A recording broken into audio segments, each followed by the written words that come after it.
हमारे साथ दामोदर यादव जी, जिन्हें ग्वालियर चंबल अंचल समाजवादी विचारधारा से जुड़ा मानता है।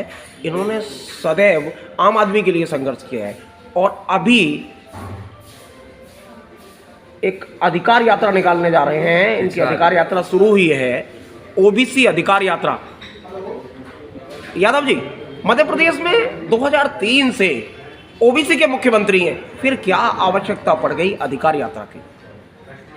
जैन साहब, ऐसा है कि ओबीसी के मुख्यमंत्री चार बन चुके हैं, लेकिन चारों ही मुख्यमंत्रियों से मैंने हमेशा समय समय पर मुलाकात करके ये मांग की कि अन्य राज्यों में ओबीसी को 27% आरक्षण है और आपको भी 27% आरक्षण देना चाहिए। लेकिन बहन जी हो या शिवराज जी हो, गौर साहब हो या अब मोहन यादव जी हो, किसी की ये हिम्मत पड़ी नहीं कि वो पिछड़ा वर्ग को 27% आरक्षण दे सकें। और उसका कारण ये है कि ये मुखौटे हैं, ये चेहरे हैं। जानबूझ के भारतीय जनता पार्टी और आरएसएस के लोग ऐसे मुखौटों को आगे करते हैं, ऐसे लोगों को आगे करते हैं कि जो गूंगा बन के बैठे रहें, कभी अपने हक और अधिकार की बात ना कर पाए, ना ही अपने लोगों को कोई हक दिला सके। अभी के वर्तमान के मुख्यमंत्री को भी मैंने पहले पत्र लिखा, फिर बात भी की, और इसी संबंध में मैंने बात की कि हमारी 4 मांगें मुख्य रूप से हैं। पहली मांग है कि जाति की जनगणना कराई जाए। दूसरी मांग है कि प्रमोद जब तक जाति की जनगणना नहीं हो जाती तब तक 27% आरक्षण दिया जाए। तीसरी और सबसे अहम डिमांड है जो देश के प्रधानमंत्री से, देश के प्रधानमंत्री जो कि पिछड़ा वर्ग के हैं तथाकथित रूप से, और बार बार चिल्ला के मंच से कहते हैं कि पिछड़ा वर्ग के हैं, हमें राजनीतिक आरक्षण दिया जाए। जिस तरह से हमारे एससी भाइयों को, एसटी भाइयों को ओबीसी के लिए सीटें आरक्षित, एससी और एसटी के लिए सीटें आरक्षित की गई हैं, उसको जारी रखते हुए उनको डिस्टर्ब ना किया जाए। ओबीसी को भी लोकसभा और विधानसभा में सीटें आरक्षित की जाए। अगर आरक्षण की आवश्यकता नहीं होती है तो फिर हमें पंचायत में क्यों देते हो, नगर पालिकाओं के चुनाव में क्यों देते हो? क्या चाहते हो कि ओबीसी सिर्फ पार्षद बनता रहे, सरपंच बनता रहे, विधायक सांसद ना बन पाए? ये तीसरी हमारी मांग है। चौथी हमारी मांग है कि किसानों की कर्जा माफ़ी, अगर क्रेडिट कार्ड का आप पूरा एक आंकड़ा निकालेंगे पूरे देश भर के किसानों का या मध्य प्रदेश के किसानों का, तो आप पाएंगे कि चाहे सुभाष चंद्रा जी का कर्जा माफ़ करने का विषय हो, चाहे अडानी जी के कर्जा माफ़ करने का विषय हो, इनका कर्जा हर साल में जितना बड़े उद्योगपतियों का माफ़ करते हैं उतने में क्रेडिट कार्ड का कर्जा माफ़ किया जा सकता है, जो कि किया जाना चाहिए।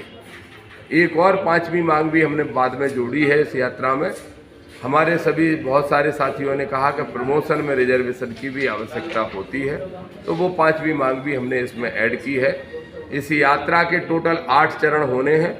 पहले चरण की शुरुआत 28 तारीख से दतिया पीताम्बरा नगरी से की गई, जिसमें दक्षिण भारत के केसीआर साहब, जो वहाँ के 10 साल मुख्यमंत्री रहे, उनकी पुत्री वहाँ की एमएलसी हैं के कविता जी आई थी, और हमने उनको इसलिए मुख्य अतिथि के रूप में आमंत्रित किया था क्योंकि कुछ दिन पूर्व उन्होंने महिला आरक्षण की बात बड़े ताकत से पूरे देश के अंदर उठाई थी, और संसद में भी वो बैठती थी, तब भी महिला आरक्षण की बात वो उठाती थी। ये यात्रा हमारी पहला चरण 2 तारीख को दतिया में ही समाप्त होगा। उसके बाद दूसरा चरण फिर शुरू होगा, तीसरा होगा और लगातार चलता रहेगा। 16 तारीख को हम भोपाल पहुँच रहे हैं। मुख्यमंत्री जी को आपके माध्यम से फिर कह रहे हैं, सीआईडी विभाग के लोग पूछते हैं, उनसे भी कह रहे हैं कि खबर पहुंचा दो कि हमारे पहुंचने के पहले हमारी मांगों पर गंभीरता से विचार करके जो उनके हाथ में हैं वो मांगे उनको मान लेना चाहिए, नहीं तो आंदोलन बड़ा होगा, उग्र होगा। और आंदोलन सिर्फ भोपाल नहीं होगा, आंदोलन भोपाल होने के बाद दिल्ली जंतर मंतर पे भी हम जाने का काम करेंगे। जहां तक ओबीसी की बात की जाती है, समाजवादी विचारधारा से जुड़े लोग रहे हैं ओबीसी समाज के, चाहे कर्पूरी ठाकुर जी की बात करें, लालू यादव जी की बात करें, मुलायम सिंह जी की बात करें, देवीलाल जी की बात करें, ये सबकी विचारधारा सामाजिक समरसता की रही है। क्या आप अपेक्षा करते हैं कि मोहन यादव जी की विचारधारा सामाजिक समरसता की होगी? देखिए, मोहन यादव की बात क्या करूं मैं नरेंद्र मोदी की बात करना चाहता हूं। मोहन यादव हो या नरेंद्र मोदी हो, ये सारे लोग किस पाठशाला से निकले हैं, कहाँ की शिक्षा इनने ग्रहण की है, कहाँ के संस्कार इनने ग्रहण किए हैं।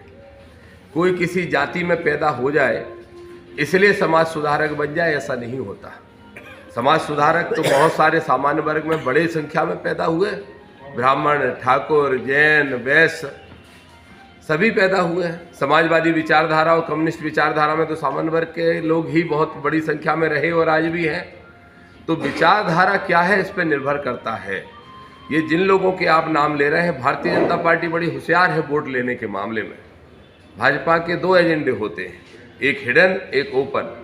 हिडन एजेंडा है कि जाति कम जाति के लोग, तथाकथित हिंदूवादी लोग, तथाकथित कह रहा हूँ, कैसे इस देश के ऊपर राज्य कर सकें, ये उनका हिडन एजेंडा है। और इसके लिए ओपन एजेंडा दो उन्होंने बनाए, राष्ट्र और धर्म। जब भी पिछड़ा वर्ग हक अधिकार मांगे तो उसको जय श्री राम की घंटा पकड़ा दो मंदिर का, जाओ पूजा करते रहो।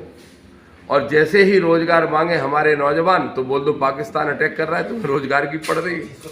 तो राष्ट्र और धर्म का जितना दुरुपयोग ये दल करता है कोई दूसरा दल नहीं कर सकता।